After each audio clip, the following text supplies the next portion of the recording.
Hey guys, and welcome back to this channel. In this video I'll be showing you guys how you can basically sign into your Game Center account on your phone.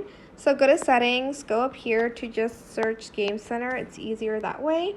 Then you're just going to enable Game Center, and you can either continue as like the account you have, like using your Apple ID, or you can select something else. I'm just going to select continue here.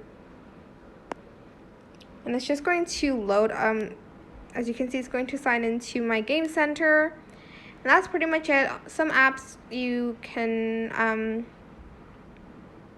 some apps will like link to it, I guess. You can also edit your avatar here.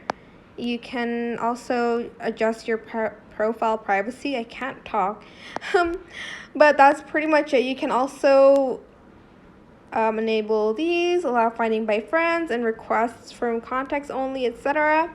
That's how you can sign into your Game Center on your phone. I hope this tutorial was helpful for you guys. Don't forget to like, comment, share. Also subscribe to this channel if you haven't done that already. If you have any more questions about this video, leave it in the comment section down below. I will try my best to answer them all for you guys. And if you found this video helpful, please click the thanks button as well. That is it. Thank you so much for watching. Bye.